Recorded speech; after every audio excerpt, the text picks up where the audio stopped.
기시한 박 대통령. 자, 올해 초 정부기관 주최로 열린 한일 위안부 합의 관련 토론회에서 한 패널이 잠깐만요. 귀가 번쩍 뜨이는 말을 했다. 그는 박근혜 대통령이 위안부 문제 해결을 한일 정상회담의 선결 과제처럼 삼은 이유에 대해 혈연적인 문제라고 주장했다. 이게 뭘까요? 부친인 박정희 전 대통령의 친일 행적이 트라우마처럼 작용했기 때문에 외교적인 자충수가 될 것임을 알면서도 역사 문제를 양국 관계의 초입에 배치할 수밖에 없었다는 것이다. 결국 박정희의 친일이 모든 문제의 그 키워드라는 거야. 우리 아버지 만세를 외치기 위해서 지금 건국절도 어저께 주장을 한 거고, 그저께 그리고 지금 위안부 문제에 논란을 일으킨 것도 지 아버지 친일 행적 때문에 견마지로 멸사봉공 그 혈서 이것 때문에 지금 박근혜는 트라우마다. 그래서 그 위안부 문제를 걸고 넘어지는 게 외교적인 자충수가 될 것임을 알면서도 역사적인 문제를 양국 관계의 초입에 배치할 수밖에 없었다는 것이다. 박정희 전 대통령이 일제시대 때 다카키 마사오로 창씨 개명하고 충성맹세 혈서까지 써서 만주 군관학교에 입학한 것은 이제 삼척동자도 다 아는 사실이다. 그는 그런데 일본으로부터 사실관계에 대해 책임을 인정받고 사과를 받았다. 12월 28일 위안부 합의는 것은 그럼으로써 박 대통령이 친일이 아니라는 것을 국민들이 다 알게 되지 않았냐라고 말했다. 하지만 그의 예언과 달리 박 대통령은 반년이 훌쩍 지난 지금까지도 위안부 합의에 따른 구력 외교 논란을 벗어나지 못하고 있다. 지난 15일 광복절 경축사에서 박 대통령의 실수가 유독 눈총을 받고 있는 것도 이런 맥락에서 봐야 한다. 박 대통령은 안중근 의사의 순국 장소를 중국 리순이 아닌 하얼빈으로 바꿔 말했다. 연설문 작성자의 단순한 실수였겠지만 여당 내에서도 왜 하필 그것을 틀리느냐는 탄식이 나올 만큼 공교롭고도 얄궂은 상황이다. 마침 이날은 인기 걸그룹 소녀 티파니의 일제 전범기 SNS 논란으로 국민들의 불쾌지수가 급상승하던 중이었다. 더위 먹은 청와대의 좌충우돌은 며칠 전에도 있었다. 박 대통령이 11일 새누리당 이정현 대표 등 신임 지도부와의 오찬에 캐비어와 샥스핀, 송로버섯 같은 진귀한 음식을 내오며 융숭이 대접했다. 이거 심각한 문제예요. 국민 세금으로 이질하란 거 아니야. 박 대통령은 또 이 대표에게 전기료 인하를 선물처럼 추가로 지어줬지만 인하폭은 찔끔 수준이었다. 가구당 6,000원. 살인적인 폭염 속에서 전기료 걱정에 에어컨 틀기를 주저하는 서민들의 분노가 치밀어 올랐으면 물론이다. 이쯤 되면 청와대 참모들이 기강회의 등에 대한 지적이 나오고 누군가는 책임지는 신용이라도 해야 하건만 아무런 소식이 없다. 오히려 박 대통령은 광복절 경축사에서 국민들의 자기 비하가 심각한 수준이라고 질타하며 훈육하다시피 했다. 박 대통령은 언제부터인지 우리 내부에서는 대한민국을 부정적으로 묘사하는 잘못된 풍조가 퍼져가고 있다고 했다. 너 때문이잖아!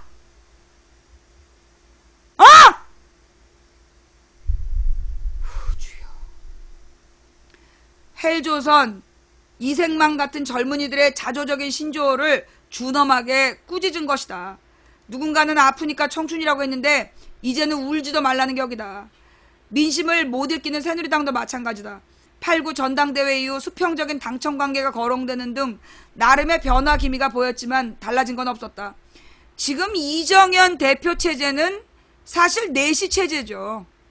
예. 이정현 새누리당 대표 체제는 내시 체제예요. 새누리당이 내시당이라는 걸 만천하에 공표한 거죠.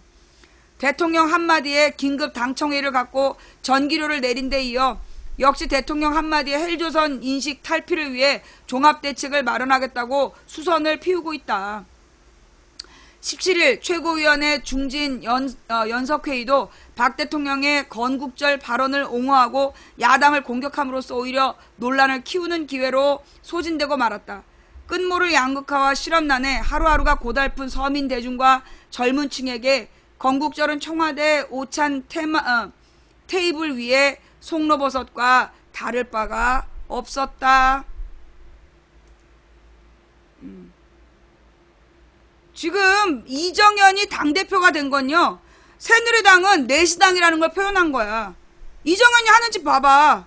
만약에 이정현이 당대표로서 박근혜한테, 그리고 봐봐요. 박근혜가 얼마나 이정현을 우습게 알았으면 그 내각 개각을 이따위로 하겠어.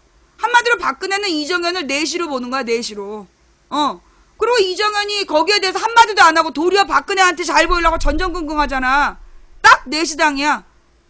문제는 이 이정현의 내시스러움이 결국은 누구에게 욕이 가느냐? 순천 시민들한테 욕이 될 거예요. 여러분 그거 알죠? 안상수가 원래 안산인가에서 국회의원 했어. 그죠? 인천인가? 안상수가 인천인가에서 국회의원을 하다가 여기 서울 경기도 일대에서 그러다가 그 당대표 하면서 오만 욕바지가 됐어. 그래가지고 결국은 도대체 어느 동네에서 뽑아줬냐? 그랬다니까? 그래서 그 동네에서 욕 바가지를 먹고 그래서 거기 출마 못하고 창원으로 내려간 거야. 예. 안상수가 둘이에요. 인천시장 안상수가 있고 그 지금 그 창원으로 내려간 한나라당 전 대표 출신. 예. 이제 문제는 뭐냐면 이 순천 사람들이 이정현 때문에 욕을 바가지로 먹을 거라고. 앞으로 어떻게 되나 봐봐. 이정현이 이제 앞으로 박근혜가 먹을 욕을 대신 막을 거야. 행불상수. 그래서 이제 욕바지. 안상수가 이명박 대신 욕먹기 했잖아. 그 안상수의 별명이 뭐예요? 보온상수야. 보온상수가 뭐냐면 보온병상수. 천안함 당시에 안상수가 인천에 가가지고 거기 가서 보온병을 들고 이게 탄피예요, 탄피 그랬던 거. 그런데 이게 실수가 아니야. 의도적인 공작이었어. 이거 의도적인 거였어요. 왜냐? 원래 이제 이명박이 원래 연평도 미안해. 연평도 천안 때가 아니라 원래 이명박이 미필이라서 온 국민의 놀림거리였어. 조롱거리가 된 거야. 근데 그 와중에 2010년에 천안함이 터지고 그 3월에 천안함, 11월에 연평도가 터진 거야. 그래갖고 이제 연평도 장사를 언론에서 엄청 하고 있었어. 그런데 국회에서 중요한 기사가 하나 나와.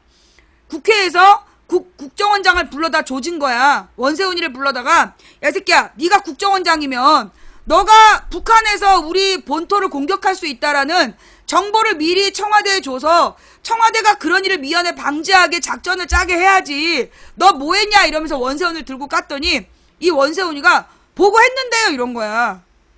연평도가 피격 가능성이 있다고, 연평도가 북한에 의해서 피격당할 수 있다고 8월 달에 보고했다는 거야. 그러면 이명박 정부가 8월 달부터 연평도가 피격당할 수 있다는 거 알면서 그날 12일 아침에 12일 아침에 그러니까 22일이죠. 그 연평도 당일날 아침에 왜 이렇게 막 웃고 싶어? 왜 이러는 건데? 지금 막 웃어가지고 방송을 지금 가리고 싶은 거야? 왜 웃는 건데? 이게 지금 웃을 단계는 앞부분이었고 지금은 웃을 단계가 아니야. 근데 왜 지금 웃고 있지? 지금 웃는 사람들 누구야?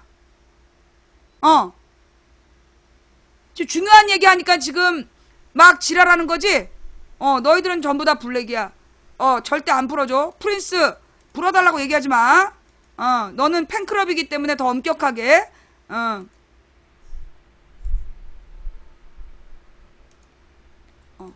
자, 지금요 이게 중요한 얘기예요. 가리고 싶은 중요한 얘기. 이게 무슨 얘기냐? 자, 연평도 얘기해 드릴게요. 자, 오케이. 중요한 얘기였어. 크크족 출연. 무슨 얘기냐? 그날 이제 연평도에서 아침부터 오랜만에 또 그 얘기 한번 할게요. 그러니까 어느 날 그때 내가 전주에 한정식 먹으러 갔을 때였어. 전주에 어떤 선배가 3년 전부터 나한테 밥을 사겠다 그래갖고 3년 동안 벼르고 벼른 전주 한정식을 먹으러 내려간 거야. 그리고 한 젓가락을 딱 떴을 때 전화가 왔지. 망치님 큰일 났어요. 연평도가 피격당했어요. 뭐? 그래가지고 내가 한 숟가락 먹고 올라왔단 말이야. 알지, 나 먹는 거 좋아하는 거. 그때 그 분노는 이루다 말로 못해. 그래서 왜 포격질이냐고. 그때가 김정일이었지. 김정일 개잡종 막 이러면서 어디다 포격질이냐고 막 올라와가지고 이제 방송을 했어. 근데 방송을 하는데 이상한 기사들이 뜨는 거야. 뭐냐? 당일날 아침에 8시부터 2시까지 그 포를 쐈는데 그 포를 쐈던 그 포가 1시간에 3,600발이 나가는 포라는 거야. 원래 훈련은 그 무기 성능을 재점검하는 거잖아. 1시간에 3,600발을 쏠 수 있는 포로 6시간에 걸쳐서 따꿍따꿍 쐈다는 거. 3,000발을 쐈다는 거야. 1시간이면 쏠 포를 6시간에 걸쳐서 천천히 나눠서 쏜 거야.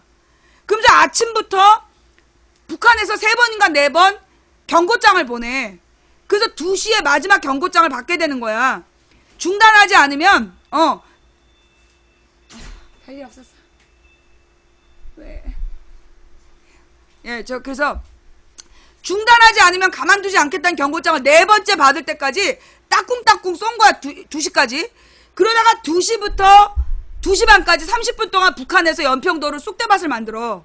그래서 민간인 40몇 명이 영구 장애를 입고 민간인 4명인가 거기서 죽었어. 근데 어떻게 했는지 알아? 우리나라 국방부에서 그쪽으로 전통문을 보냈어. 뭐라고 전통문을 보냈냐면 그만하자고. 자, 이게 왜 문제냐 하면 우리나라가 이제 그 바다, NLL 바다가 있잖아. 네, NLL 여러 번 설명했는데 지금 이제 이 북한의 해주 바로 앞에 연평도가 있는데 이 연평도가 북한의 국제법상 공해에 있는 거, 북한의 영해 안에 있는 거야. 그래서 연평도와 북한 바다 사이가, 연평도와 북한 해주 사이의 바다가 국제법상은 북한 바다이고, 근데 우리는 NLL을 연평도 위에다 쳐놓고 NLL은 우리 땅이라고 우기는 상황이라 그 NLL과 그 북한의 영해가 겹쳐지는 그 조갑이 모양이 문제의 화약고야. 근데 거기에다가 포를 쏜 거야. 연평도에서 옛날에 훈련했던 포병들한테 들어보니까 반드시 연평도에서 포를 쏘대. 서남 쪽으로 쐈다는 거야. 북한으로 쏴서 북한을 자극하지 않기 위해서 북한을 자극하지 않기 위해서 항상 포를 서남 쪽으로 쐈다는 거야. 그런데 그날은 북한으로 쐈다는 거야.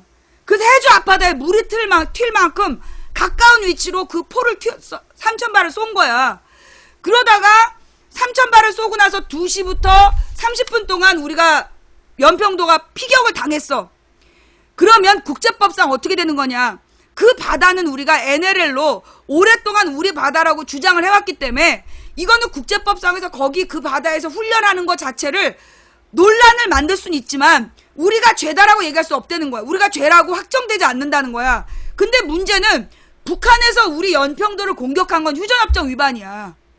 북한에서 우리 연평도를 공격한 건 휴전협정 위반이기 때문에 그 한미연합군이 해주를 쑥대밭을 만들어놔도 국제법 위반이 아닌 거야. 뭔 얘기인지 알겠어요? 우리 본토를 쟤네가 공격한 거기 때문에, 우리 영토를 공격한 거기 때문에 이건 휴전협정 위반이고, 그러면 한미연합군이 떠서 해주를 완전히 쑥대밭을 만들어도 되는 상황이었던 거야. 국제법 위반이 아니야. 쟤네가 선제 공격했기 때문에. 그런데 우리 쪽 군에서 전통문을 보내서 그만하자고 그랬다는 거야. 웃기지? 그리고 나서 열흘 동안 그 연평도 피격 장면이 계속 뉴스에 나왔어. 그런데 열흘이 되는 날 국회에서 뭐가 나왔냐? 원세훈을 데려다 조지니까 원세훈이가 줄줄 불었어. 8월 달에 미리 피격 가능성을 얘기했다고. 아니 그러면 8월 달에 미리 연평도가 공격당할 수 있다는 첩보를 입수한 다음에 그날 아침 그 이상한 훈련했단 얘기냐? 도발을 유도한 거 아니냐? 이런 질문이 나온 거야. 진짜 그날 열흘째 됐는 날 이거 도발을 유도한 거 아니냐? 라는 문제가 터진 거예요. 그때 안상수가 그 국회가 끝나자마자 그 인천에 가서 그 강화동가에 가가지고 그걸 들고 이게 탄피예요 탄피 이런 거야. 근데 웃기는 게 뭐냐? 그 돌발 영상이라는 게 그게 노정면 앵커가 만든 거고, 노정면 앵커가 나오면서 돌발 영상이 그 YTN에서 사라졌다는 거야. 그 뒤로 더 이상 제작이 안 됐대. 그런데 갑자기 돌발 영상으로 안상수의 그 딩딩딩딩 그 영상이 만들어져가지고 온 세계로 전파가 된 거야. 세계에서 다 본 거야. 안상수의 돌발 영상을. 그래서 이 안상수의 별명이 보온상수가 된 거야. 근데 그 보온상수로 뭘 가렸냐? 이거 연평도를 도발 유도한 거 아니냐. 그 기사를 가린 거야. 도발을 유도한 거 아니냐는 기사를, 여러분 이거 처음 들으시죠? 국정원에서 국회에 보고했다는 얘기 처음 들으셨죠? 그죠?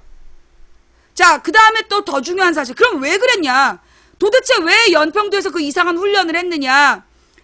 문제는 바로 그 전날이야.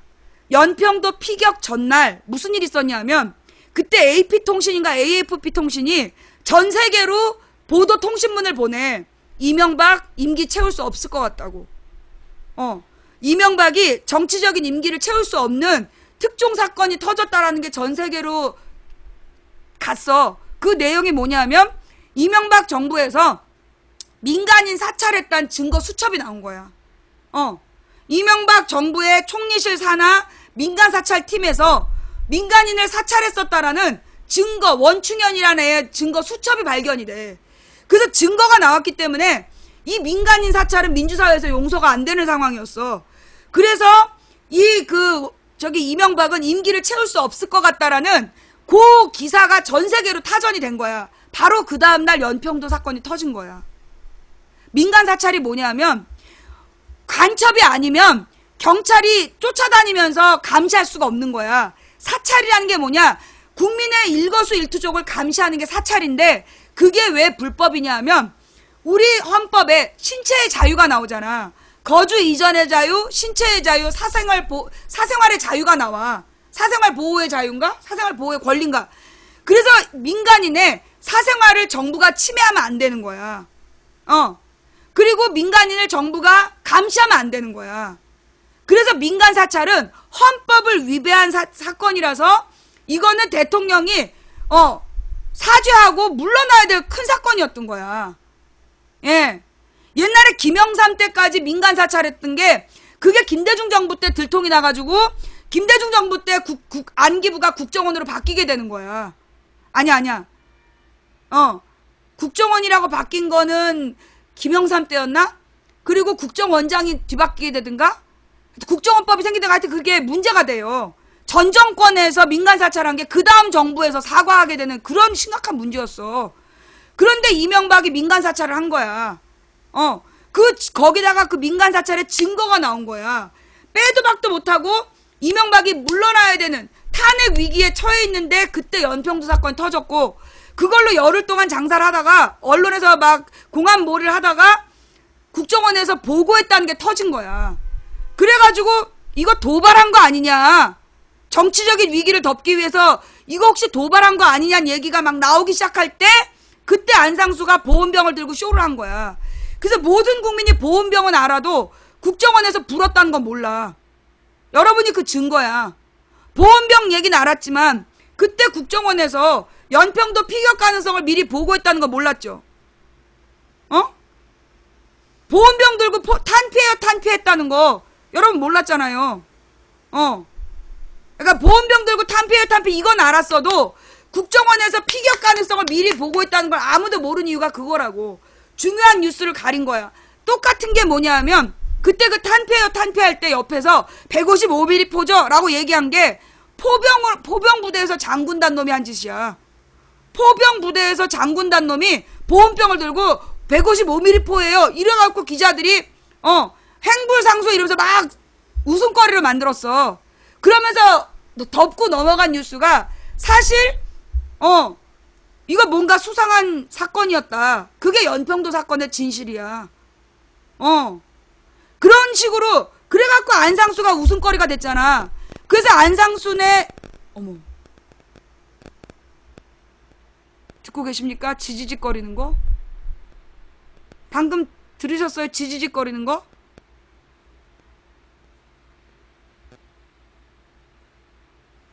예.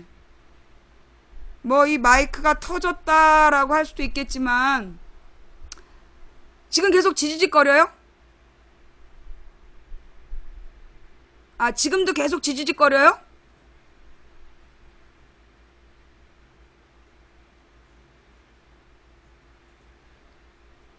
지금은 괜찮아요?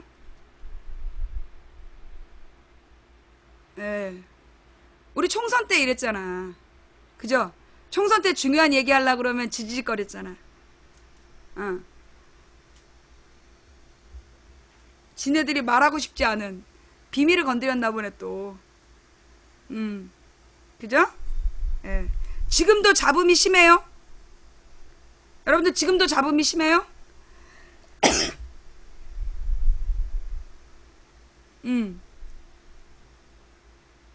이어폰으로 듣는 분들 지금 계속 잡음이 심한가요? 지금도 들린다는 분들 누구지? 예. 그러니까 그 지금도 들린다는 분들이 계시면 제가 마이크를 바꾸고요. 이때를 위해서 준비한 보조 마이크가 있잖아. 새거. 내가 아까 소리 질러서 그럴 수도 있어. 자, 안 들려요? 알았어요. 잡음 들리시는 님들 소리를 좀 줄여보세요. 예, 막 잡음이 들리는 분들은 소리를 좀 줄여보시길 바랍니다. 자, 하던 얘기를 마저 하면 그런 식으로 안상수가 그 웃음거리가 돼서 이명박을 구한 거야. 그러면 안상수가 웃음거리가 되는 과정이 어땠냐면 그게 홍준표랑 안상수가 그때 한나라당 당대표 경선에 나와가지고 그때 홍준표가 안상수한테 한마디 던지는 거야. 너 군대 안 가려고 행방불명 됐었잖아. 그래서 행방불명 행불상수란 말이 나온 거야. 그래가지고 그 다음부터 이명박이 군 관련 실수를 해. 그러면 미필 이명박이라고 사람들이 댓글을 써. 그럼 갑자기 어떤 팀이 나와서 행불상수 그러면서 안상수 욕으로 싹 바꾸는 거야. 그래서 그 뒤로 이명박이 먹을 욕을 안상수가 먹었어. 그래서 안상수 동네 사람들이 안 뽑아준 거야. 그래서 창원으로 내려가게 된 거예요. 예. 그렇게 된 거야.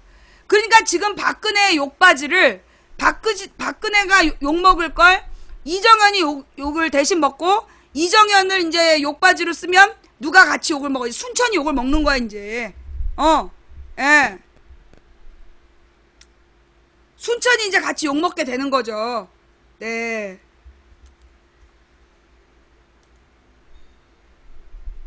자, 지금 그 이모티콘을 3개 써서 블랙. 하여간 그렇단 이야기 하고 넘어가고. 자, 그 다음 오늘 볼 뉴스가 많아요. 예, 같이 봐야 될 뉴스가 많아. 그 다음에 이제 지금 막 어저께까지 그 티파니 뭐 SBS에서 그랬다며. SBS에서 그 저기 티파니하고 그 뭐 티파니에 대해서 티파니랑 걔 누구 설현? 얘네들을 막 준엄하게 비판했다며. 어떻게 우길승천기를 다룰 수 있느냐. 그런데 그러면서 박근혜가 하얼빈을 루신을 하얼빈이라고 그런 거에 대해서는 침묵했다. 그 얘기.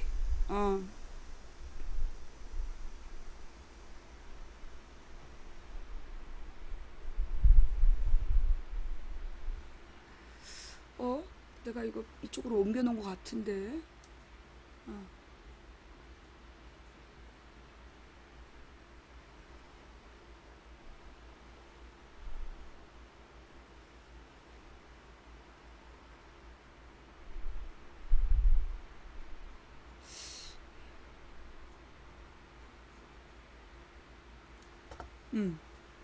안 옮겨놨네. 내가 그냥 따로 혼자 봤었나봐. 예. 어떤 뉴스냐면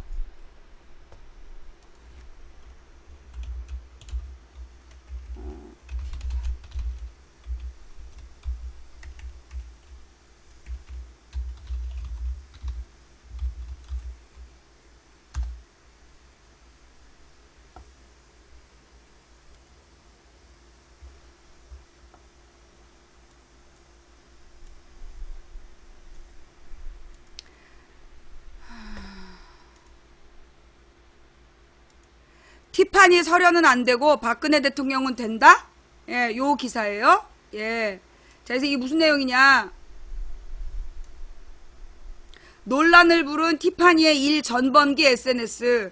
유명 걸그룹 소녀시대 멤버 티파니가 광복절에 자신의 SNS에 일본의 전범기를 올려서 논란에 휩싸였습니다. 비난이 거세지자 게시물을 삭제하고 자필 사과문을 올렸습니다.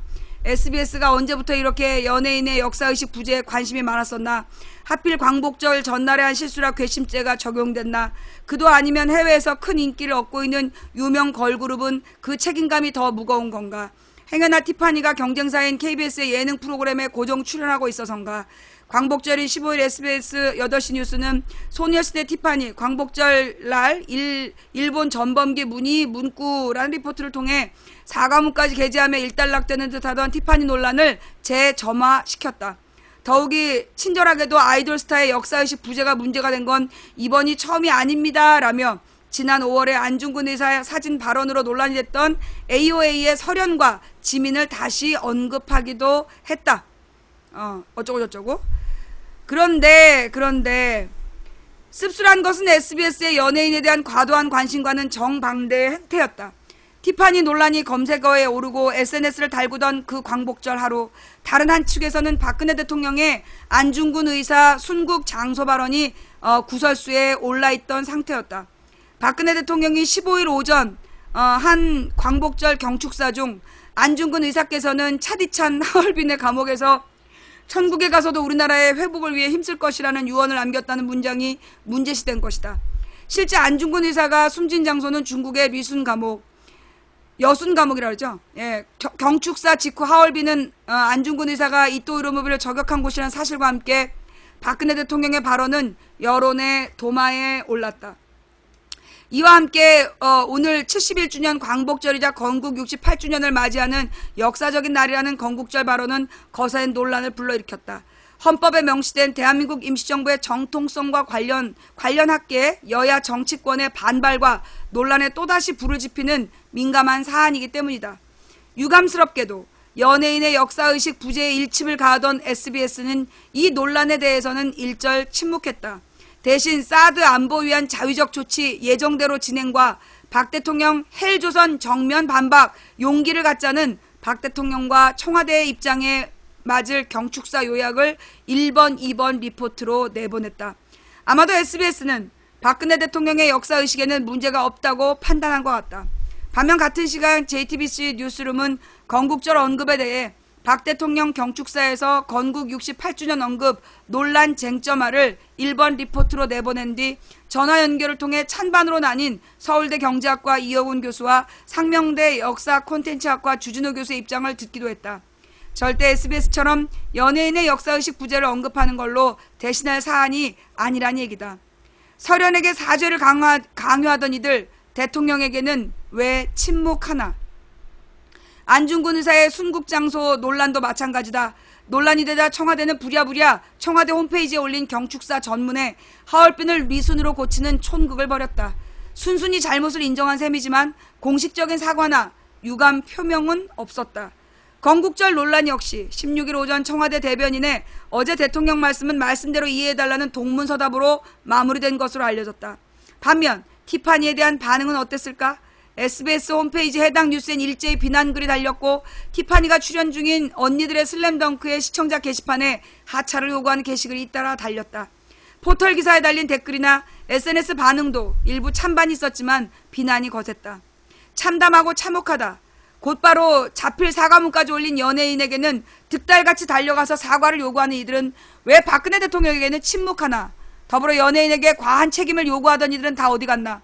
그 연예인에게 집중된 관심을 쏟는 언론을 질타하던 이들이 왜 SBS의 이중된 행태는 모르쇠로 일관하나? 대통령은 단순한 실수 아니냐고. 설현과 지민이 안중근 의사 사진을 두고 예능 프로그램에서 장난스럽게 긴똑강이라고 말한 것은 역사의식 부재이고 대통령이 안중근 의사의 순국 장소를 틀린 것은 무려 실수라고? 그렇지 않다. 충분히 동일선상에서 비교가 가능한 맥락이다. 같은 맥락에서 경중은 다를 수 있지만 연예인들의 실수에 사죄를 받아야 직성이 풀린 이들이라면 반드시 박근혜 대통령에게도 사과를 요구해야 맞다. 100배 양보해서 이번 경축사 논란이 실수라고 한다면 1년에 한 번, 그것도 손꼽히는 국가기념일에 수십 분 동안 한 박 대통령의 연설에서 팩트조차 거르지 못한 보좌진들은 당장 해고해야 마땅하다. 대통령 역시 실수를 인정하는 것이 당연하고 언제부턴가 정치인과 공인들에게 필요하다고 요구될 책임감과 도덕성을 연예인이나 유명인들에게 돌리는 이들이 늘어나고 있다. 요원들이죠. 댓글 요원들, 댓글 하청 요원들. 이른바 대리만족이랄까.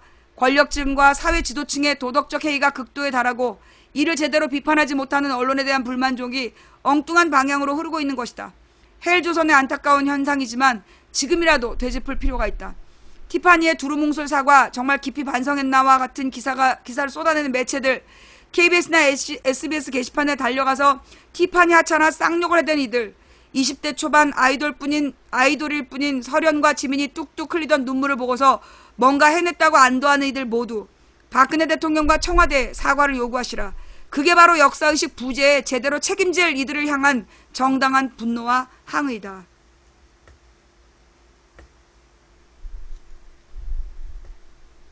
자, 이 티파니 이 부분도 굉장히 심각한 문제인데요. 이게 다가 아니야. 그 8일 그쵸. 자, 그다음 문제는 뭐냐 하면 왜 이렇게 박근혜는 실수를 했을까? 이 박근혜가 이 하얼빈 리순을 헷갈렸다. 이거는 헷갈린 게 아니야. 모른 거지. 박근혜는 안중근의 역사엔 관심이 없으니까 모른 거라고 나는 봐. 근데 이런 일이 발생한 이유가 뭐냐면 DJ 노무현과 너무나 다른 박근혜의 광복절 연설문. 박근혜 대통령은 칼럼을 쓰는 사람에게는 참 고마우신 분이다. 이분도 나랑 공감인 것 같아. 글감이 없어 허덕이는 이들에게 마르지 않는 샘과 같다. 기자도 그 덕에 집 제사 돌아오듯 하는 칼럼 차례를 겨우겨우 넘긴 경우가 숱하다. 심지어는 박근혜 대통령은 진짜 효녀일까? 라는 제목으로 숫자까지 붙여가면서 시리즈를 내보내기도 했다. 그런데 15일 광복절 경축사를 듣고서는 새로운 궁금증이 일었다. 대통령의 연설을 듣고 글 쓰는 기자로서는 다시 없이 편한데 대통령의 연설문을 써주는 이의 심경은 어떨까? 청와대 최진용 연설 기록 비서관의 얘기를 직접 들어보면 좋으련만 아예 불가능할 터이다. 대신 강원국 전 청와대 연설 비서관에게 전화를 걸어봤다. 김대중 대통령 3년, 노무현 대통령과 5년, 도합 8년 동안 두 대통령의 글을 쓰고 다듬어온 사람이다. 박근혜 대통령이 안중근 의사의 순국 장소를 잘못 언급했다. 리순 감옥인데 하얼빈 감옥이라고. 여기에 대한 답변. 대통령의 연설문에서 가장 기초적인 사실관계를 틀린다는 게 이해가 안 된다. 요즘은 어떤지 모르지만 김대중 노무현 시절에는 광복절 경축사 같은 중요한 연설의 경우 대통령이나 비서실장이 주재하는 독회가 읽는 모임이 10여 차례 열렸다. 그런 독회에서는 모든 수석 비서관이 참석한다. 독회 전에 수석 비서관에게 연설문 초안이 돌고 수석 비서관은 다시 같이 일하는 비서관들에게 내려보내 연설문의 문제점이나 개선안을 내놓으라고 지시한다. 각 수석 비서관이 그걸 취합해서 독회에 나와서 토론을 벌이는 것이다. 연설문을 미리 보는 사람이 수십 명이고 그걸 10여 차례 거듭하니 기본적인 사실관계가 어긋나는 건 있을 수 없는 일이다. 김대중 노무현 정부 때니까 이랬지. 응? 김대중 노무현 정부 같은 정상적인 정부 때나 이랬지. 이게 박근혜가 나라를 그렇게 운영했으면 나라 꼴이 이 지경이 됐겠어? 이 박근혜가 나라 꼴을 이렇게 운영했으면 이 꼴이 됐겠냐고. 이게 김대중 노무현과 박근혜의 차이예요. 자, 그래도 사고가 났다. 그러자 나도 왜 그럴까 생각해봤는데 박근혜 대통령이 연설 직전에 다급하게 그 문구를 집어넣은 경우가 아닐까 추측해본다. 김대중 대통령이 2001년 국군의 날 기념사를 하면서 6.25는 성공하지 못한 통일 시도라는 말을 해서 조중동으로부터 문매를 맞은 적이 있다. 대통령이 직접 연설문에 추구한 문구이고 우리는 연설 직전에야 연설문 완성본을 볼 수 있었다. 대통령이 손수 넣으신 내용이니 시시비비를 따질 마음이 생기지 않았던 것이다. 노무현 대통령 때는 비서진이 검토해보라고 신년 연설문을 내려보냈는데 개해 복 많이 받으세요 라는 문구가 있었다. 개해는 분명히 새해를 잘못 쓴 걸로 보이는데 일부 비서관이 올해가 개띠해니까 개해라고 해도 맞다고 우기는 거다. 이 장면에서 뭔가 떠오르죠. 노무현 대통령 때 같이 일했던 애들의 수준. 예. 지금 그들이 어떤 문제를 일으키고 있는지 감이 오지. 답답해서 대통령에게 직접 물어보니까 아이고 내가 잘못 썼네 하고 바로 잡아주셨다. 대통령의 말씀하신 개헌이 무조건 수용하고 보자는 심리가 작동한 사례다. 그래도 6.25는 관점의 차이일 뿐 사실의 오류는 아니었다. 개헌도 고쳐졌다. 내가 청와대 8년 있는 동안 대통령 연설에서 사실의 오류는 없었다. 그러나 박근혜 대통령 청와대에는 실제로 그런 위험성이 현실로 벌어지고 있는 거 아닌가. 지금 청와대는 옛날 청와대와 어떻게 다르기에 그런 건가. 심리학 용어에 무주의 맹시라는 게 있다. 두 눈을 뻔히 뜨고 바라보고 있지만 주위가 다른 곳에 있으면 무슨 일이 벌어지는지 깨닫지 못하는 상태다. 무주의 맹시. 권위에 복종할 때도 그런 현상이 일어난다. 대통령의 한 말이면 의문이 일어도 무조건 흡수해버리는 거다. 이의를 제기할 생각은커녕 물어볼 용기조차 내지 못하는 거다. 그런 심리로는 두 눈을 뜨고 있어도 잘못이 눈에 들어오지 않는다. 우주왕복선 챌린저호가 그렇게 폭발했다. 권위적인 정부일수록 그런 현상이 심하다. 오류가 발생해도 말조차 꺼내지 못하는 분위기에서는 애초에 잘못이 보이지 않는 법이다. 박근혜 대통령의 경축사를 들었을 텐데 느낌이 어땠나? 본인이 진짜 하고 싶은 말이 아니라 그냥 써준 대로 읽고 있다는 느낌이 강하게 들었다. 불행이다.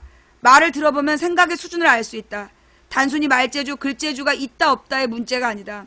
대통령은 생각도 있어야 되고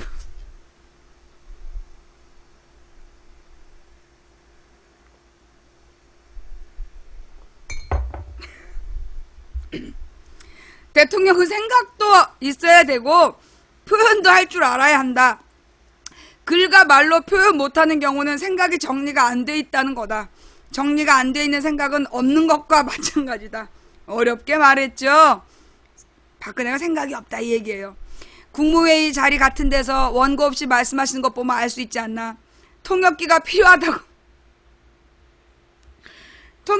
필요하다고들 하지 않냐.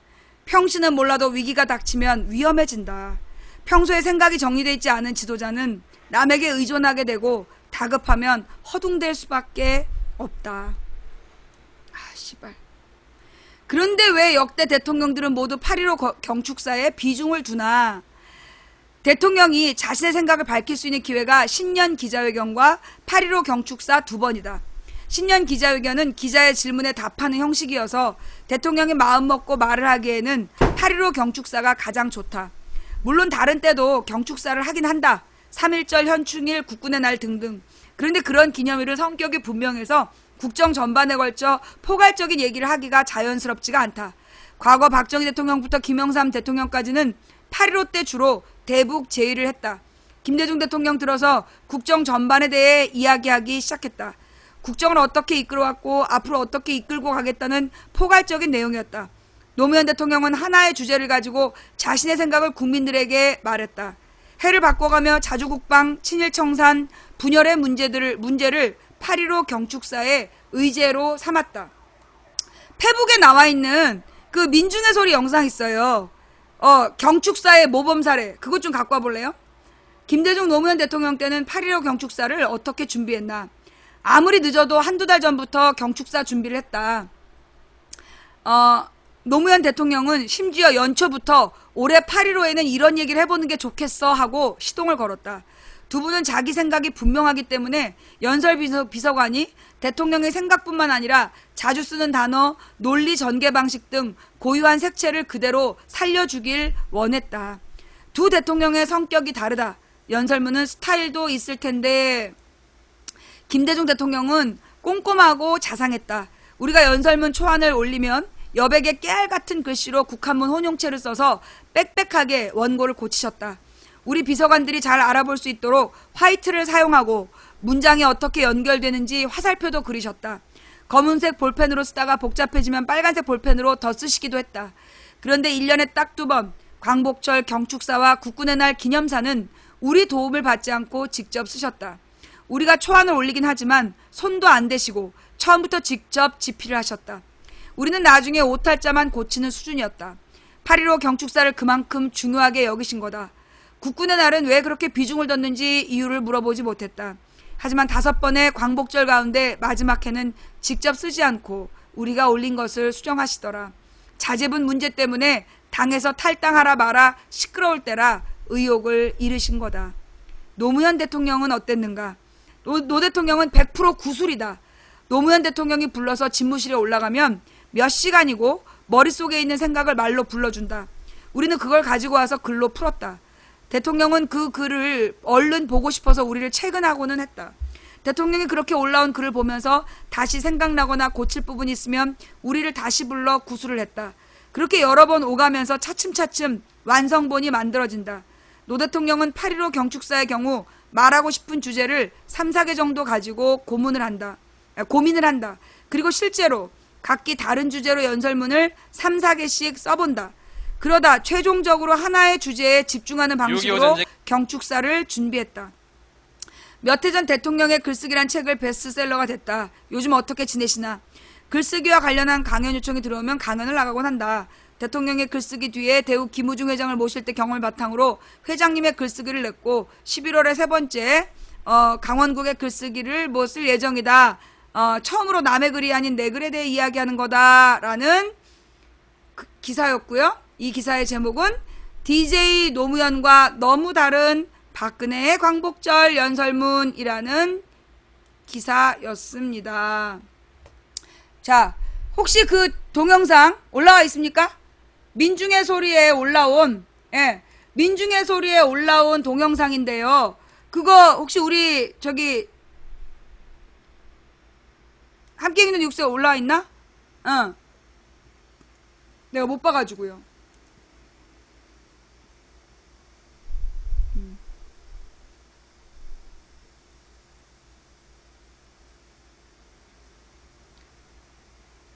예.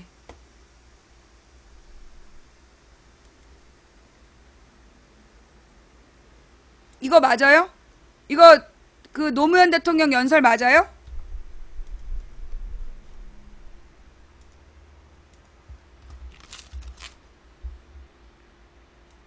(6.25) 전쟁에서 미군은 수많은 젊은이들의 목숨을 바쳐 우리의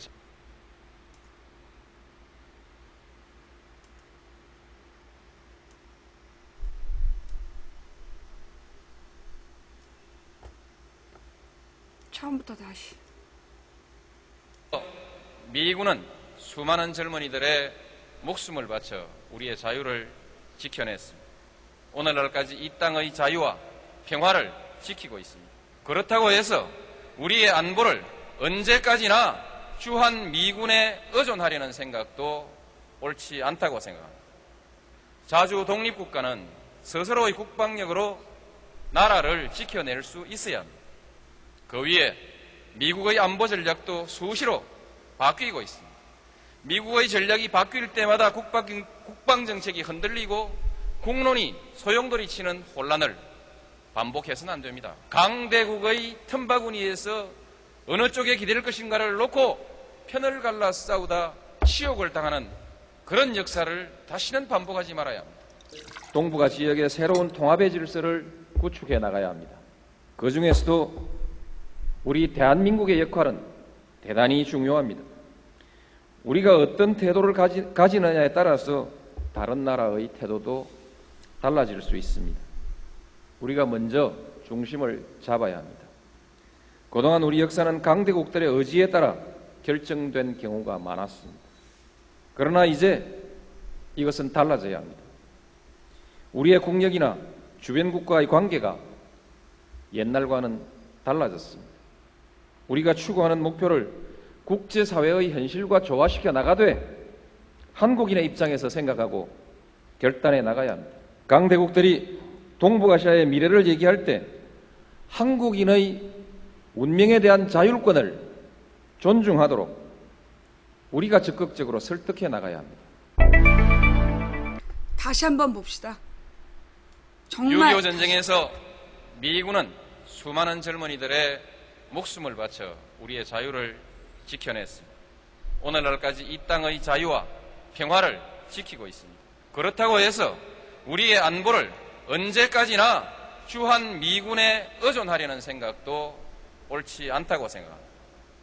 자주 독립국가는 스스로의 국방력으로 나라를 지켜낼 수 있어야 합니다. 그 위에 미국의 안보 전략도 수시로 바뀌고 있습니다. 미국의 전략이 바뀔 때마다 국방 정책이 흔들리고 국론이 소용돌이 치는 혼란을 반복해서는 안 됩니다. 강대국의 틈바구니에서 어느 쪽에 기댈 것인가를 놓고 편을 갈라 싸우다 치욕을 당하는 그런 역사를 다시는 반복하지 말아야 합니다. 동북아 지역의 새로운 통합의 질서를 구축해 나가야 합니다. 그 중에서도 우리 대한민국의 역할은 대단히 중요합니다. 우리가 어떤 태도를 가지느냐에 따라서 다른 나라의 태도도 달라질 수 있습니다. 우리가 먼저 중심을 잡아야 합니다. 그동안 우리 역사는 강대국들의 의지에 따라 결정된 경우가 많았습니다. 그러나 이제 이것은 달라져야 합니다. 우리의 국력이나 주변 국가의 관계가 옛날과는 달라졌습니다. 우리가 추구하는 목표를 국제사회의 현실과 조화시켜 나가되 한국인의 입장에서 생각하고 결단해 나가야 합니다. 강대국들이 동북아시아의 미래를 얘기할 때 한국인의 운명에 대한 자율권을 존중하도록 우리가 적극적으로 설득해 나가야 합니다. 요거 말고 또 다른 영상이 다른 영상을 제가 원한 거였는데, 우리에게는 애국선열에 대한 존경만큼이나 얼굴을 들기 어려운 부끄러움이 남아있는 것도 사실입니다. 광복 60도를 앞둔 지금도 친일의 잔재가 청산되지 못했고 역사의 진실마저 제대로 밝혀지지 않고 있기 때문입니다. 애국선열들이 하나뿐인 목숨까지 내놓고 투쟁했던 그 시간에 민족을 배반하고 식민 통치를 앞장서서 대변했던 친일 행위가 여전히 역사의 뒤안길에 묻혀 있습니다. 더욱 부끄러운 일은 친일에 앞장섰던 사람들이 사회 지도층으로 행세하면서 애국지사와 후손들을 박해하기도 했다는 사실입니다. 독립운동을 했던 사람은 3대가 가난하고 친일했던 사람은 3대가 떵떵거린다는 뒤집혀진 역사인식을 아직까지 우리는 씻어내지 못하고 있습니다. 우리는 이 왜곡된 역사를 반드시 바로잡아야 합니다. 진상이라도 명확히 밝혀서 역사의 교훈으로 삼아야 할 것입니다. 이제 와서 반민족 친일파를 처벌하고 그들의 기득권을 박탈한다는 것은 현실적으로 어려운 일일 것입니다. 올바른 미래를 창조하기 위해서입니다. 역사는 미래를 창조해 나가는 뿌리입니다. 우리 아이들에게 정의와 양심, 살아있는 바른 역사를 가르칠 때 그들이 바른 미래를 만들어갈 수 있기 때문입니다. 진실이 밝혀져서 부끄러운 일이 있다 해도 회피할 일이 아닙니다. 밝힐 것은 밝히고 반성할 것은 반성해야 합니다. 그 토대 위에서 용서하고 화해할 때 비로소 진정한 용서와 화해가 있을 수 있는 것이라고 생각합니다. 또 그것이 진정으로 국민의 힘을 하나로 모을 수 있는 길이라고 저는 생각합니다. 풀어야 될 역사적 과업이라면 지금 우리가 해야 합니다. 그래서 내년에는 역사를 바로잡아 가고 있다는 확신을 가지고 광복 60도를 이 자리에서 다시 기념할 수 있게 되기를 간절히 바랍니다. 그러나 독립이 되는 그날까지 전쟁의 위험을 없애고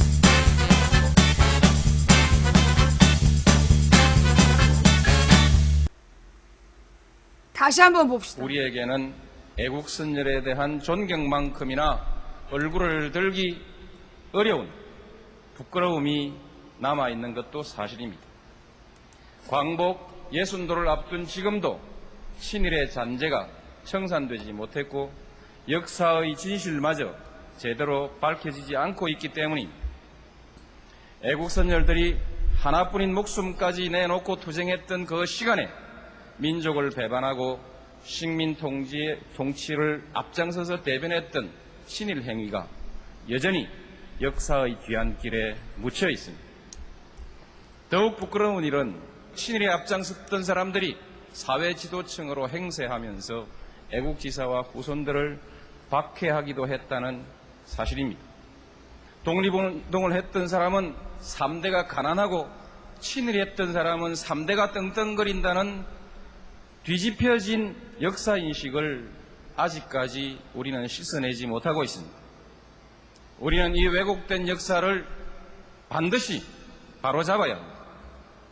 진상이라도 명확히 밝혀서 역사의 교훈으로 삼아야 할 것입니다.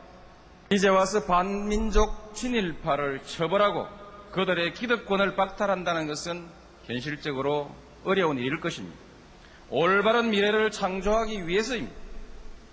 역사는 미래를 창조해 나가는 뿌리입니다.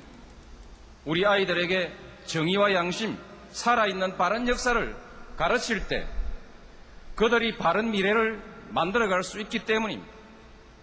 진실이 밝혀져서 부끄러운 일이 있다 해도 회피할 일이 아닙니다. 밝힐 것은 밝히고 반성할 것은 반성해야 합니다. 그 토대 위에서 용서하고 화해할 때 비로소 진정한 용서와 화해가 있을 수 있는 것이라고 생각합니다. 또 그것이 진정으로 국민의 힘을 하나로 모을 수 있는 길이라고 저는 생각합니다. 풀어야 될 역사적 과업이라면 지금 우리가 해야 합니다. 그래서 내년에는 역사를 바로잡아 가고 있다는 확신을 가지고 광복 60도를 이 자리에서 다시 기념할 수 있게 되기를 간절히 바랍니다. 그러나 성인이 되는 그날까지 전쟁의 위험을 없애고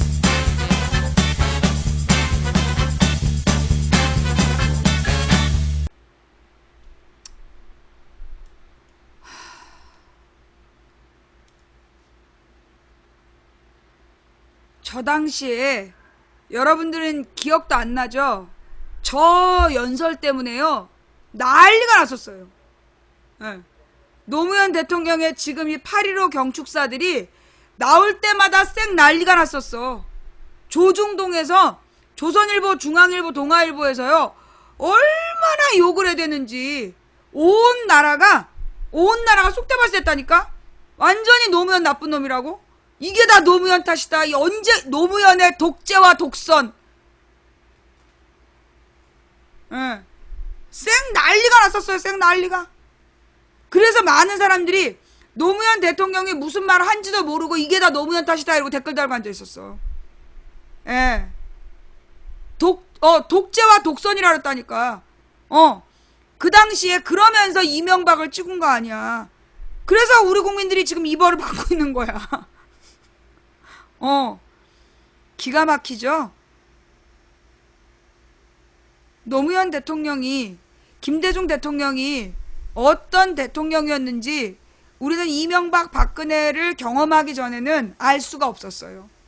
근데 이명박 박근혜가 이 지난 9년 동안, 8년 반 동안 나라를 쑥대밭으로 만들면서 비로소 우리는 대통령이 어떤 생각을 가져야 되는가를 알게 된 거죠. 지금 와서 들으니까 어때요? 구구절절이 맞는 말이죠? 정말 듣고 싶은 연설이고, 그죠? 우리가 듣고 싶은 연설이었고, 그리고 들어야 될 연설이었고, 아로새기고, 정말로 우리가 수십 번 외워야 될 연설이었는데, 우리는 저 연설을 가지고 조선일보, 동아일보, 중앙일보와 KBS, MBC, SBS, YTN이 욕을 하면 덩달아 욕을 했어. 그게 그 시절에 우리들의 실수였어요. 근데 우리가 그런 실수를 해봤기 때문에 그래서 이제는 우리가 제대로 된 정상적인 대통령이 나왔을 때 그를 다시는 그렇게 고독 속에서 고립시키고 죽게 만드는 그런 실수는 나는 하지 않게 될 거라고 난 생각해. 우리 국민들이 지난 10년 동안 나는 많이 컸다고 봐요. 10년 전에 우리 국민의 수준과 지금을 비교해보면 이게 이명박 박근혜로부터 반면 교사를 삼아서 그래서 무엇이 잘못된 대통령들인지를 우리가 배운 거잖아. 앞으로 우리가 또 다른 대통령이 나왔을 때 다시는 같은 실수를 하지 않도록 우리가 최선을 다해야 한다. 예. 내가 2007년에 그 아프리카 방송을 6월 13일 날 다시 시작할 때, 6월 14일 날 다시 시작할 때 어떤 마음이었냐면 나는 밭을 바꾸겠다. 아프리카 TV를 통해서 아무도 모르는 방송이지만 내가 이걸 통해서 대한민국의 국민들을 바꿔보겠다. 그렇게 시작을 했어요. 예. 그래서 정말 정치인을 바라보는 안목을 키우도록 하겠다. 그걸 위해서 내가 아프리카에서 방송을 시작을 했고, 그리고 지금까지 해오니까 나는 우리 국민들이 굉장히 많이 깨어났다고 생각해요. 물론 아직 갈 길이 100이고 우리는 10만큼 왔지만 우리가 10년 전에 우리의 모습에 비교하면 굉장히 많이 발전해 있다. 우리 스스로 이 발전한 모습에 대해서 격려할 필요가 있다. 그리고 우리가 변화된 건 김대중 노무현 정부를 못 알아봤고 이명박 박근혜를 탐욕하였으나 결국 그들이 보여준 이 절망적인 대한민국, 그걸 통해서 우리는 배우게 됐다라는, 정말 실패를 통해 배운 너무나 슬픈 교훈이지만 이 교훈을 우리는 다시는 반복하지 말자. 그걸 우리가 이번 경축사 논쟁에서 깨닫고 가야 된다는 생각이 들고요. 그 다음에 말입니다. 지금 박근혜 정부에서 그러니까 박근혜 발언 있잖아. 이 박근혜 발언이요, 이거 탄핵감이에요. 어제 박근혜가 했던 건국절 부분, 사실 어떻게 보면 일부러 하얼빈 얘기를 해서 논점을 흐린 거 아닌가 싶긴 한데, 박근혜가 했던 건국절 표현은요, 이거 탄핵감이에요. 이거는 우리의 역사적으로, 그러니까 이게 대통령은 헌법을 지키겠다라고 약속하고 대통령이 된 사람이야. 그런데 건국절이라는 표현은 위헌적인 표현이에요. 헌법 정신을 위배하는 내용이야. 그럼 이건 헌법 위반인데, 대통령은 헌법을 지키겠다라고 헌법 수호자가 그 기본 임무예요. 그럼 이건 박근혜는 탄핵의 대상이야.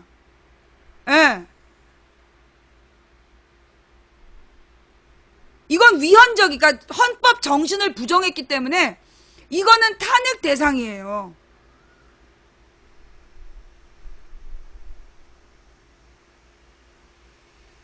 우리가 그동안에 왜 탄핵을 못했냐 하면, 옛날에 노무현 대통령 탄핵 때 그게 역풍이 불었잖아. 노무현 대통령을 탄핵시킨 사람들에 대한 분노로 역풍이 불어서, 그래서 노무현 대통령을 지지했던 열린우리당이 152석을 차지하게 됐단 말이에요. 그때 2004년에. 근데 이제 그렇게 지금 박근혜를 탄핵하면, 박근혜 동정론이 일어나서, 그래서 또 역풍이 불까봐, 그래서 우리가 지금 탄핵을 못하고 있는데, 근데 여러분 생각해보면 노무현 대통령의 발언은 솔직히 탄핵 사유가 안 됐잖아요. 그죠? 노무현 대통령이 오프 더 레코드를 요구하면서 할 수만 있다면 열린우리당을 지지하고 싶다. 그러나 할 수 없어서 못한다. 그 말로 탄핵당했어요. 그 한마디 때문에. 그것 때문에 탄핵당한 거야. 그런데 박근혜와 그 장관들은 어떻게 했어? 새누리당 만세 건배까지 하고 지랄 연명을 했잖아. 선거 필승 이런 거. 노무현 대통령한테 들이댄 기준이면 벌써 박근혜는 탄핵을 10번도 더 당했어. 무엇보다 지금 헌법 정신을 위배한 저런 발언을 하고 있는데, 그러면서 지금 이 사드의 문제가 뭐냐? 지금 성주에다가 사드 발사대를 놓으면요, 지난번에 이제 어떤 사람이 또 다른 방법으로 일본의 레이더를 이용하고 사드 발사대만 성주에다 놓는 방법도 있다, 이런 얘기를 했잖아. 그런데 여러분, 그 사드 발사대도 결함이 많다는 거예요. 사드 발사대의 결함도 있고, 그 다음에 더 중요한 거, 이게 성주에다가 사드를 배치해 놓으면 어떤 문제가 터지냐? 북한에서 핵미사일을 날리는데 중간에서 폭파시킨다는 거야. 그럼 그 핵미사일에서 떨어진 낙지는 어디로 갈까? 생각을 해봐.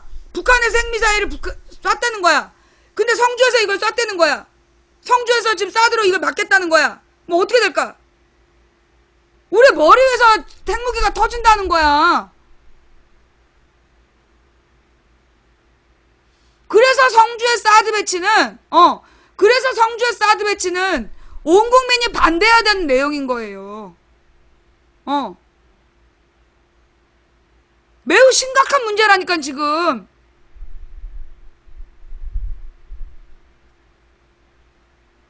우린 다 같이 죽는 거야. 지금 제임스 시링이라는 인간이 와가지고 거짓말하고 갔잖아. 그 거짓말한 거 민중의 소리에서 조목조목 비판한 기사가 떴잖아요. 거짓말하고 있는 거. 미국 본토용이야. 미국 본토를 방어하는 미사일을, 그 미사일과 레이더를 왜 우리 땅에다가 배치를 해서 가뜩이나 어려운 경제를 더 망가뜨려야 되느냐. 자, 그런데 지금 배치가 됐다 안 됐다? 안 됐어요. 지금이라도 우리가 되돌릴 수 있어. 그런데 박근혜가 계속 저렇게 고집을 피우면 사드 배치를 강행하면 난 탄핵해야 된다고 봐. 예. 나는 먼저 국회에서 사드 배치에 대해서 반대하는 국회의원들의 결정을 해야 된다고 보고, 그럼에도 불구하고 박근혜가 사드 배치를 강행한다면 나는 탄핵해야 된다고 봐요. 국민의 생명과 안전을 위협하는 사드를 배치하는 거 뿐만 아니라 지금 건국절이라는 이름으로 역사를 왜곡하고 이 민족의 전통을 지금 무너뜨리려고 그러는 박근혜에 대해서 나는 국민이 더 이상 참을 필요가 없는 것 같아. 노무현 대통령 때 역풍이 불었던 건 사소한 문제로 탄핵을 시켜서 역풍이 분 거야. 그런데 지금 박근혜는 지금 탄핵을 받을 사유가 쌓이고 쌓였어. 위안부 협상, 개성공단 폐쇄, 사드 배치, 이 모든 문제가 이거 전부 다 탄핵하면 국정교과서, 건국절 논란, 이게 건국절도 한 번이 아니라 지금 반복적이잖아. 무엇보다 선거법 위반부터 걸리는 거죠. 그죠? 문재인에 대해서 허위사실을 유포하면서 후보를 비방해서 대통령이 됐기 때문에 처음부터 대통령 자격도 없는 거야. 그런 주제에 지금 3년 반 동안, 3년 7개월 동안 나라를 쑥대밭을 만들었어. 세월호, 메르스, 그리고 이번에 사드까지.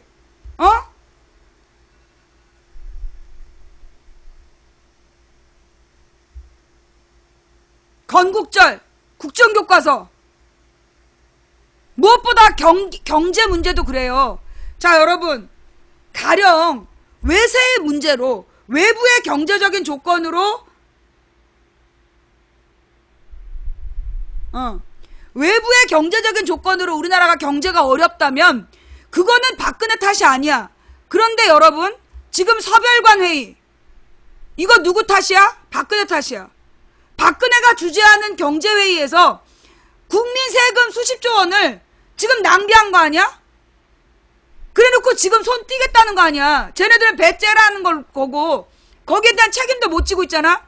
그 다음에 개성공단 폐쇄로 지금 10조 원 이상의 손해를 봤어. 사드 배치 때문에 계산 불가한, 이건 추산이 불가능한 손해를 보게 했어. 자, 이거 경제 파탄, 이거 박근혜 책임이 아니야. 이 경제 파탄 책임 박근혜한테 있는 거예요. 개성공단 폐쇄, 그 다음에 서별관 회의, 그리고 사드 배치, 그로 해서 대중무역 파탄으로 일어난 이 문제는, 이거는 박근혜 책임이야. 지금 포스코 덤핑, 반덤핑 판정도 이거 박근혜 책임이야. 왜? 국민한테는 악착같이 누지세를 받아서 전기요금을 받아 챙기면서 대기업 공장에다가는 수천억을 깎아준 거 아니야. 수천억을 깎아서 수조 원을 깎아줬다며. 그것도 원가 이하로. 어제 얘기한 것 중에 빠진 내용이 대기업에게 3년 동안 깎아준 3.5조가 원가 이하야. 원가 이하.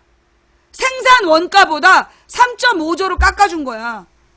그런데도 16조 원의 이윤이 생겼으면 누구한테 뺏은 거냐고. 우리한테 받아 챙긴 거. 우리한테 누진세로 받아 챙긴 거야.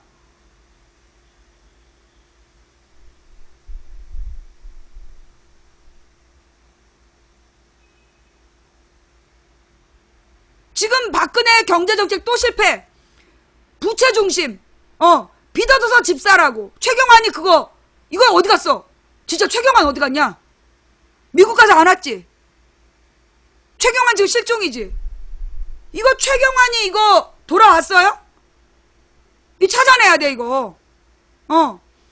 최경환이가 3년 동안 펼친 경제정책이 뭐야? 빚 얻어서 집 사라.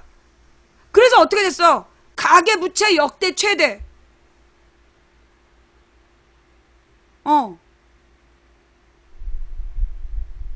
최경환 지금 미국 갔다 와가지고 어디에 숨어 있는 거야? 최경환이 지금 어디 있는지 찾아내야 돼. 이거 책임을 물어야 돼요. 최경환 이거 청문회에 불러가지고 사별관회의 청문회에 불러서 도대체 나라 경제를 왜 이 지경을 만들어놨는지 이거 책임을 물어야 돼. 만약에 최경환이를 숨겨놓고 새누리당과 박근혜가 협조 안 하면 탄핵을 해야 돼요. 이거 탄핵해야 돼. 지금은 내가 볼 때 국민들의 분노가 나는 이 8월 달에 전기요금 영수증 받게 되면 지금 7월 달 고지서 보고 동네 분위기가 살벌해. 7월 달 분위기가 지금 살벌한데 7월 달 영수증 보고 8월 달 영수증 나오면 어떻게 될 것 같아? 자, 그러면 망치 부인이 탄핵을 추진하겠다는 거냐? 경제 파탄 책임은 청문회를 통해서 최경환에게 돌리고 박근혜 살려줄 테니까 사드 배치 철회하라고. 박근혜가 사드 배치만 철회하면 나는 탄핵 요구를 하지 않겠어. 그런데 박근혜가 계속해서 사드를 강요한다면 물러서지 않겠다. 그러면서 말장난하면서 지금 이제 성주 안에 청주에 이제 가운데 성산이 있는 거야. 근데 성산에서 한참 간데 이제 600m짜리 그 롯데 골프장이 있는 거야. 그 롯데 골프장 땅을 강제로 뺏어갖고 거기다가 레이더를 놓겠다는 거야. 그래봤자 성주야. 그래봤자 성주야. 거기다가 지금 레이더를 옮기겠다는 거예요. 이게 지금 박근혜와 국방부가 지금 꼼수를 피고 있는 건데 맨 처음부터 성주 성산이 어쩔 수 없는 적격지라는 거 거짓말이라는 얘기 아니야. 성주 성산포대에다 배치해야 된다는 게 거짓말이었던 거야. 거기밖에 없다라는 얘기가 근거가 없는 거야. 롯데스카이라는 다른 데로 옮긴다는 얘기는 성주의 성산포대밖에 없다라는 그들의 근거가 사라진다는 얘기고 처음부터 거기다 배치하지 않아도 되는데 거기다 배치하겠다 했단 얘기야. 롯데스카이로 그래서 갈 수가 없는 거예요. 롯데스카이로 옮긴다면 그건 성주 성산포대 아니면 안 된다며. 그게 최적지라며. 군사기밀이라 공개할 수 없지만 성주 성산포대에만 배치해야 된다며. 그런데 무슨 그 성주 안에 있는 롯데스카이 무슨 골프장으로 옮긴다? 그럼 맨 처음에 성산이 어쩔 수 없는 적격지라는 근거가 사라지는 거야. 말 같지도 않은 얘기인 거죠. 나는 박근혜 정부가 사드 배치 철회를 결정하지 않으면 난 탄핵 들어가야 된다고 봐요. 국회에서 먼저 사드 배치에 대한 반철회를 요구하는 국회의원들의 뜻을 표현할 필요가 있고 그래도 박근혜가 받아들이지 않고 끝까지 고집을 피우면 나는 박근혜 탄핵으로 가야 된다고 봐. 이거는 하다못해 지나가는 개를 잡아다 놔도 박근혜보다는 대통령을 잘할 테니 나는 박근혜를 탄핵을 해서라도 사드 배치 막아내야 된다고 봐. 제 말이 지나친가요? 제 말이 지나친가요? 망치부인 말에 동의하시나요? 반대하시나요? 망치부인 말에 동의하시는 분 손. 망치부인 말에 동의하시는 분 손. 온 나라 경제를 개판으로 만들면서 국민 전체의 생명을 위협하는 사드 누구를 위해 배치하냐고.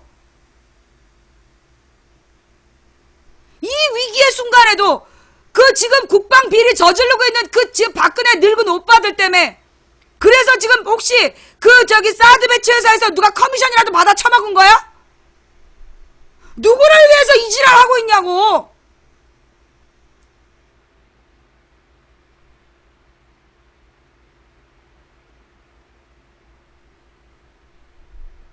자, 오늘 1차 경고를 합니다.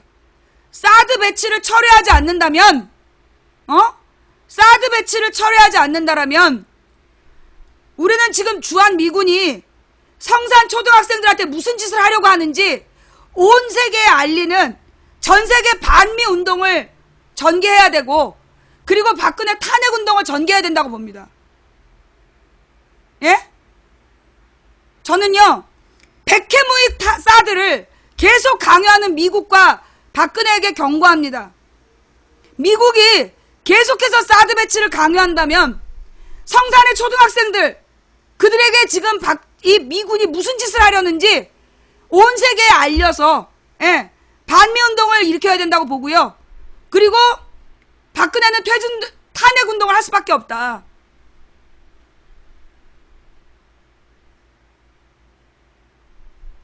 논제를 던집니다. 우리 온 국민이 한번 토론해 봅시다. 망치부인 말이 맞나 틀리나. 살인적인 전자파가 나오는데 그 앞에 초등학교, 성주 초등학교 초등학교가 2개인가 있어. 학교가 2개야.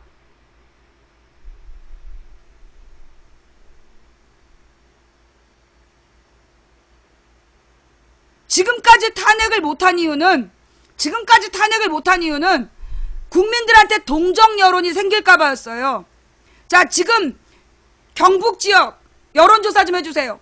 경북 지역의 여론조사에서 어떻게 하느냐? 여러분 경북 지역에 아는 사람한테 10명한테 물어봐. 그래서 지금 박근혜가 이렇게 행동하고 있는데 박근혜를 탄핵해야 되지 않겠냐? 라고 물어봐서 그 10명의 반응을 저한테 알려주세요. 여러분이 알고 있는 경북 사람 10명씩한테 물어봐. 그래서 이 정도면 박근혜 탄핵해야 되는 거 아니냐? 물어봐. 왜냐하면 지금으로서는 지금 탄핵 반대하는 게 경북밖에 없을 것 같아. 경북의 여론이 어떤지 한번 보고 그리고 나서 우리가 다음 일을 진행을 해야 되니까 한번 물어봅시다. 경북에 있는 분들이 친구 10명한테 물어보고 그 결과를 저한테 텔레그램을 보내주세요. 그래서 제가 모든 자료를 취합을 해서 디데이를 정할 테니까. 탄핵은요 우리가 할 수 없어요. 오로지 오로지 국회에서만 할 수 있어. 그것도 국회 3분의 2가. 그런데 지금 우리 쪽 야당 의원이 국회 3분의 2가 안 돼요. 야당 의원이 3분의 2가 안 되기 때문에 실제로 현재로서는 불가능해. 200명이 돼야 탄핵할 수 있는데 지금 우리 야당과 무소속을 다 합쳐도 170석밖에 안 돼. 173석? 그래서 현재 탄핵이 안 되는 거야. 탄핵 결의안은 200석을 채워야 돼요. 그래서 새누리당 의원들이 스스로 탈당하고 탄핵에 협조를 해야 가능한 거야. 그래서 못하고 있는 거야. 왜 야당이 지금 탄핵을 못하냐 하면 200석이 돼야 돼. 국회가 300석이잖아. 3분의 2가 탄핵 발의에 동의를 해야 그래야 탄핵 소출할 수 있어. 헌법재판소에다 탄핵을 할 수 있는 거야. 먼저 200석이 안 돼. 그래서 못하는 거야. 그러면 30몇 석의 새누리당의 비박 의원들을 우리가 설득한다면 가능할 수 있느냐? 요걸 따져봐야 돼요. 그래서 일단 탄핵이 지금까지 어려웠고, 두 번째는 헌법재판소에다가 우리가 탄핵을 올리는 건데, 탄핵 소출을 하는 건데 국회에서 헌법재판소 6명이 박근혜 빠돌이들이야. 거기서 부결시키면 박근혜의 권력이 더 강해져. 그래서 탄핵을 이제까지 추진을 못한 거야. 탄핵이라는 게 뭐냐? 박근혜는 대통령의 자격이 없다. 그러니 강제로 자르는 거. 그게 탄핵이에요. 근데 탄핵 과정은 어떠냐면 국회의원 3분의 2가 박근혜는 탄핵을 시켜야 될 것 같다. 그래서 탄핵 결정은 헌법재판소가 하니까 국회의원 3분의 2가 헌법재판소에다가 탄핵을 신청하는 거야. 그걸 탄핵 소추라고 그래. 탄핵 재판을 열어달라고 그걸 보내요. 탄핵 소추안을. 그러면 헌법재판소에서 그 탄핵 소추안을 검토하는 거야. 박근혜가 어떤 잘못을 했고 이게 헌법에 뭘 위반했는가를 보는 거야. 그래서 얘가 헌법을 위반했고 이건 탄핵 사유가 된다. 그 판단을 헌법재판소가 하는 거야. 근데 현재 어려움 두 가지는 첫째 3분의 2가 안 된다 우리가. 둘째 헌법재판소가 박근혜 빠돌이들이 다수다. 그래서 지금 탄핵이 안 되는 거야. 그러면 여기서 우리가 절망할 게 아니라 헌법재판소를 없애는 방향으로 헌법을 바꾸겠다. 헌법을 바꾸면서 헌법재판소를 없애버리겠다. 그런 운동을 전개하는 거야. 그렇게 헌법재판소를 압박을 가하는 거죠. 그걸 이제 그때 가서 얘기를 하는 거고, 먼저 중요한 건 국민 여론이야. 국민 여론 한번 알아보자고. 이게 박근혜가 탄핵감이냐 아니냐 한번 물어봐. 여러분이 알고 있는 10명한테 문자를 딱 보내는 거야. 지금 박근혜가 이런 행동을 하고 있다. 이게 탄핵 사유가 된다고 보느냐 안 된다고 보느냐. 그래서 망치부인방의 여론조사야. 그래서 10명 중에 몇 명이 동의하느냐 이걸 봐야 돼요. 절대 다수가 동의하면 우리가 이를 도모하고 절대 다수가 아니라 반반만 돼도 이건 실패할 수 있어요. 예. 무슨 얘기인지 알겠어요? 예.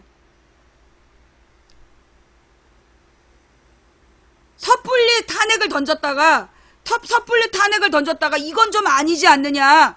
그러면서 막 박근혜 동정론이 펼 수 있어. 그래서 지금 객관적으로 물어보는 거야. 지금 박근혜 경제 파탄, 그리고 박근혜 외교 파탄, 그 다음에 박근혜 교육 파탄, 국민의 생명 파탄, 지금 안전이 파탄됐잖아. 행정안전의 파탄. 이런 부분들을 나열하고 거기다가 박근혜 건국절 발언,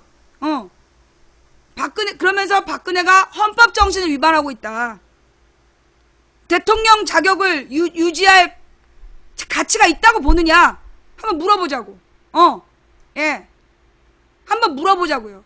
강요하지 말고 객관적으로 물어봐야 돼. 그래서 반응을 봐야 돼. 박근혜의 역사 왜곡. 지금 고1 애들, 지금 중3인가? 지금 중3 애들이 고등학교에서 대학교 갈 때 국사가 이 필수인데 국정교과서로 시험 봐야 돼.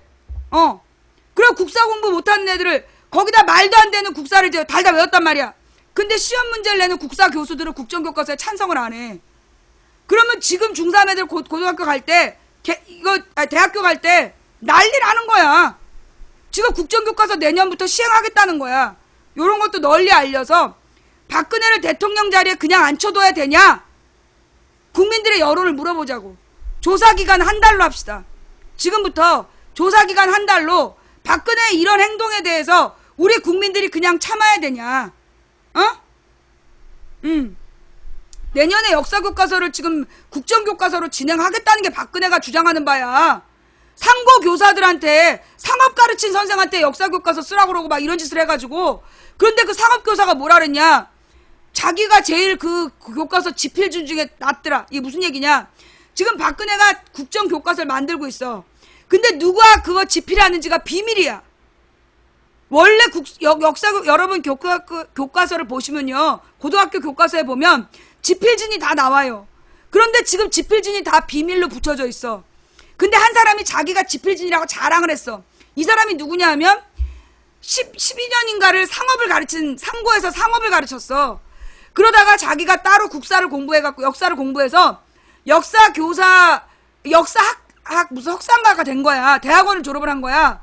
그리고 난 다음에 역사를 몇 개월 가르친 거야. 그 사람이 역사교과서 집필진이 된 거야. 이 사람이 역사에 대해서 뭘 알겠어. 그런데 얘가 자랑을 한 거야. 자기가 역사교과서 집필진 됐다고. 문제가 돼가지고 이 사람이 이제 그만두게 된 거야. 그런데 얘가 그만두면서 뭘 하느냐. 자기가 그거 쓰는 사람 중에 제일 낫더라. 상업을 10년 가르치고 국사를 1년도 안 가르친 사람이 그 지금 역사 교과서 쓰고 있는 집필진 중에 제일 나은 사람이라는 거야. 그걸로 지금 우리 애들이 배우고 대학교를 가야 된다는 거야. 이거 학부모들이 들고 일어나야 될 문제예요. 난 사드 배치를 철회하면 나는 박근혜 임기를 보장하고 싶어. 다른 모든 죄가 이 경제 파탄이 가장 큰 죄이고 용서할 수 없지만 적어도 사드 배치를 철회하면 나는 이 탄핵에 대해서 난 의견을 탄핵 반대로 돌릴 수 있어. 근데 사드 배치를 계속하겠다 그러면 난 어쩔 수 없이 탄핵 운동을 벌려야 된다고 봐요. 국민이 주인이 돼서 주동하는 탄핵 운동을 전개할 수밖에 없다. 탄핵 서명은 아직은 의미가 없고요. 여러분 함부로 그 탄핵 서명 시작하지 마세요. 옛날부터 내가 이런 얘기하면 아무나 막 자기가 탄핵 서명을 시도해. 그래갖고 사람들이 탄핵 서명 안 한다고 막 무효화시키고 그래. 시작하면 제가 합니다. 탄핵 운동을 시작하면 제가 할 거니까요. 함부로 시작하지 마세요. 정확한 때를 따져서, 예, 정확하게 여론을 파악하고 정확한 때를 따져서 제가 시작할 거예요. 함부로 글 쓰면서 탄핵하자고 얘기하지 마세요. 알았어요? 지금은 우리가 한 달 동안 뭐 해야 된다? 지금부터 한 달 동안 국민 여론을 조사하자. 우리 국민들이 지금 박근혜에 대해서 어떻게 생각하는지 10명한테 확인을 하는 거야. 그런데 그 10명한테 그냥 물어보면 안 되잖아. 박근혜가 뭘 잘못했는지를 쭉 써서 그걸 10명들에게 돌리고 박근혜가 대통령의 자격이 있느냐 없느냐를 묻는 거야. 그래서 대통령 자격이 없다라고 대답하는 사람이 7명 이상이 되면 그러면 시도합시다. 예. 그래서 예, 우리가 내가 이런 말을 하는 이유는 내가 이런 말을 하는 이유는 나는 지금이라도 박근혜와 그 일당이 정신 차리길 바라는 거야. 지금이라도 사드 배치 철회를 요구하는 거야. 한반도 방어에 아무 도움이 안 되는 백해모익 결함투성이 미 의회 조사국에서도 한반도 사드 배치 반대하고 있는데 그걸 도대체 왜 한반도에 배치하려고 하는가?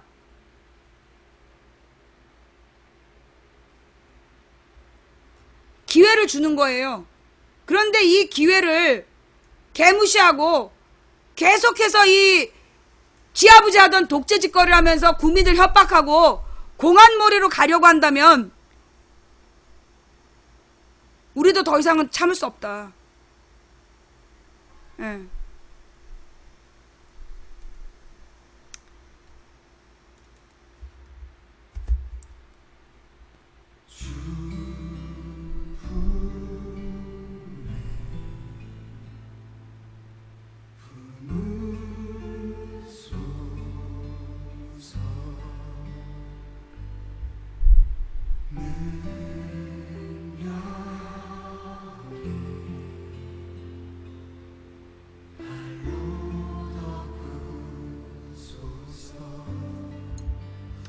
한민구 사과했지만 김천 시민도 성주 사드 반대 합류. 한 장관 사드 배치 충분히 설명 못했다. 자, 이 성주 사드 배치 비밀 회의 문제는 우리가 내일 다루도록 합시다. 예. 자, 오늘 방송 어떻게 보셨나요? 제가 너무 이렇게 열이 올라서 너무나 이렇게 분노해가지고 어제부터 오늘까지 방송 좀 거칠었죠? 대단히 죄송합니다. 대단히 죄송하고요. 우리가 싸워서 이기려면 에너지를 잘 모아야 되겠죠? 마음을 가라앉히고 차분하게 그리고 강하게 차분하고 강하게 이 싸움을 해갈 수 있도록 우리 마음을 가라앉히고 냉정해집시다. 참 어려운 일이지요. 양심이 있고 지혜가 있는 인간으로서 지금 대한민국에서 벌어지고 있는 일을 침묵하고 인내하는 게 정말 어려운 일입니다. 그러나 우리는 이기기 어려운 싸움을 하고 있습니다. 이기기 어려운 싸움에서 지지 않는 단 하나의 방법은 싸움을 끝내지 않는 겁니다. 이 싸움의 끝에 우리가 질 수도 있습니다. 그러나 질까봐 두려워서 아무것도 하지 않는다라면 먼 훗날 우리가 인생을 다 마치고 하나님의 품으로 가기 전 오늘을 돌아보면서 얼마나 부끄럽겠습니까? 그래서 우리는 오늘 부끄럽지 않은 투쟁을 시작하는 겁니다. 먼 훗날 죽음의 앞에서 죽음의 순간 내 인생을 돌아보며 오늘이 부끄럽지 않도록 살아가야 된다라고 생각합니다. 우리가 가는 길은 어차피 갈만한 길이라서 가는 게 아니라 힘들고 어려워도 가야 할 길이라서 가는 겁니다. 된다고 믿든 안 된다고 믿든 당신의 믿음대로 된답니다. 누군가 간절히 소망하면 온 우주가 그의 소망을 위해 움직이기 시작한다고 했습니다. 중지동천이라고, 무리가 모여서 뜻을 모으면 하늘도 움직일 수 있다는 말이 그 뜻입니다. 한 사람이 꾸는 꿈은 꿈일 뿐이지만 백인이 꾸고 만인이 꾸면 현실이 된다고 했습니다. 누군가 포기해서 오늘 우리의 절망이 싹 텄다면, 오늘 우리가 포기하지 않으면 내일의 역사는 우리 손으로 바꿀 수 있다는 믿음을 가질 때 우리는 이 싸움에서 이길 수 있을 겁니다. 언제쯤 이기나요? 언제 우리가 이기는지는 알 수 없습니다.